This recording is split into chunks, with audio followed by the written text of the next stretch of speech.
नमस्ते बच्चों, आज हम हिंदी पढ़ेंगे और आप सभी अपनी पाठ्य पुस्तक वाटिका निकालेंगे। इसका आज हम पेज नंबर 75, पेज नंबर 75 पर जो हमारा पाठ है बिंदु और चंद्र बिंदु, ये आज हम पढ़ने वाले हैं। ये हम पहले भी अपनी हिंदी व्याकरण की पुस्तक में ये पाठ हम पढ़ चुके हैं, तो हमारे लिए कोई बहुत ज़्यादा मुश्किल नहीं है। तो चलिए जल्दी से हम इसको शुरू करते हैं इसको पढ़ना। कौन सा स्वर है ये? अंग। ठीक है, आप सभी जानते हैं हिंदी वर्णमाला में कुल 11 स्वर है। इससे पहले हमने अ, आ, ई, उ, ए, ओ, स्वर के बारे में हम पढ़ चुके हैं और आज हम अपना 10वां स्वर अंग पढ़ने वाले हैं। ठीक है, तो अंग से आप सभी जानते हैं अंगूर, और ये जो अंग की बिंदी है इससे न का स्वर निकलता है। देखिए अंडा, जब हमने बोला अंडा तो न तो हमने यहाँ कहीं नहीं लिखा, लेकिन ये क्या है, यहाँ पर हमने ये बिंदी लगाई है अंग की और ये बन गया अंडा। अंग, अंत, अंतर, अंश, अंधा, अंदर, अंजन, अंगुली, अंजीर, अंकुश, अंकुर। तो इसी तरह से आपको ये मेरे साथ साथ में पढ़ना है। देखिए ये है अंग का हमारा स्वर और ये है इसका मात्रा चिन्ह यानी एक बिंदी। देखो यहाँ पर है आधा ब,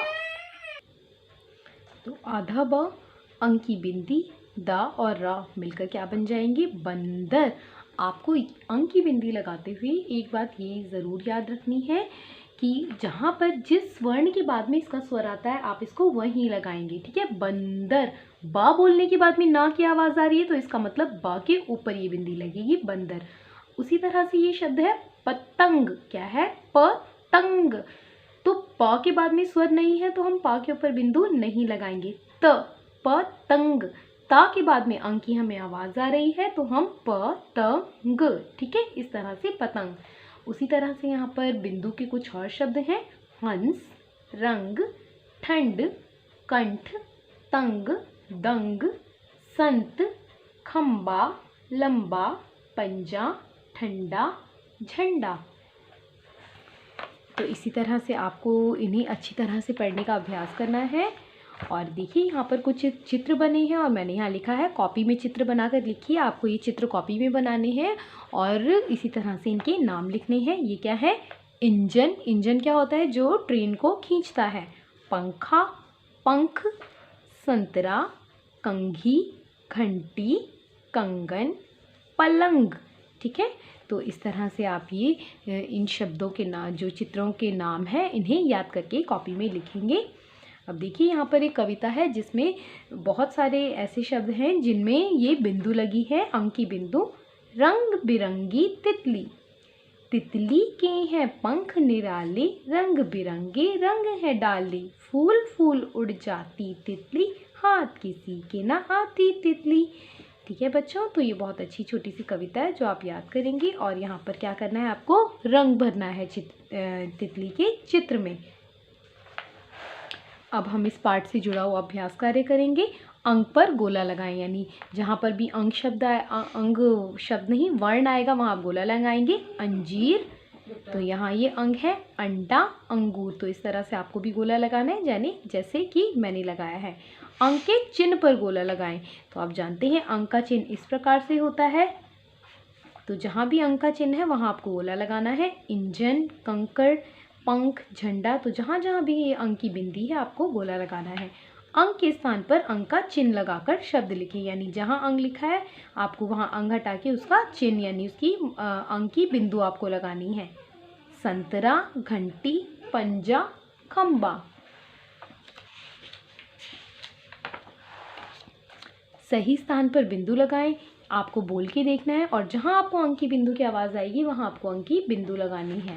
रंग, कंगन, यहाँ क के ऊपर, पतंग, ता के ऊपर, शंख, श के ऊपर।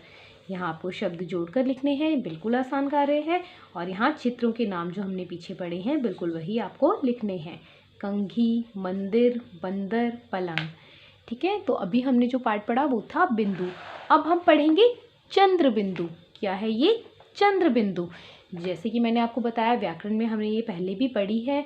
और चंद्र बिंदु जब हम बोलते हैं जहाँ भी लगती है वहाँ हमारी नाक से भी आवाज़ आती है। ठीक है, जैसे कि अंगूठा, अंधेरा, अंगीठी, आंसू, आँच, आंगन, आंचल, आंवला, अंगूठी, आँख। ठीक है, तो जब इसको आप बोलते हैं तो आपकी थोड़ी सी नाक से भी आपका स्वर निकलता है। और जो चंद्र बिंदु है वो इस प्रकार से होता है। ठीक है, एक इस तरह से कर्व बनाया जाता है और उसके ऊपर एक बिंदी लगाई जाती है। यहाँ पर चंद्र बिंदु के और भी कुछ शब्द हैं। भंवरा, चांद, गांव, चांदी, कांच, पूंछ, मूछ, छाँव, मुँह, माँ, पाँच, हंसी, बूंद, पाँव। और यहाँ कुछ शब्द हैं जिनमें जो चंद्र बिंदु के हैं और इन्हें भी आपको कॉपी में लिखना है चित्र बनाकर।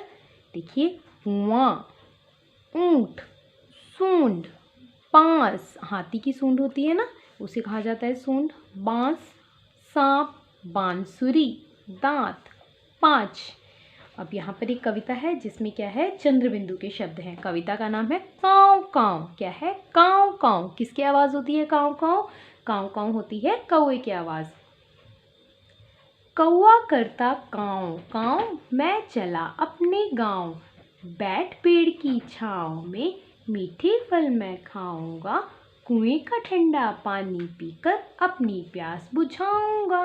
तो जहाँ भी बच्चों आपको चंद्र बिंदु का स्वर सुनाई देगा उसी वर्ण के ऊपर आप चंद्र बिंदु लगाएंगे। चलिए अब हम इसका अभ्यास कार्य करते हैं। यहाँ पर अंक के ऊपर या आ के ऊपर मतलब अ वर्ण के ऊपर या आ के ऊपर गोला लगाना है और उनमें चंद्र बिंदु लगी होगी। ठीक है, अंगूठी, अंगीठी, अंधेरा, आंवला।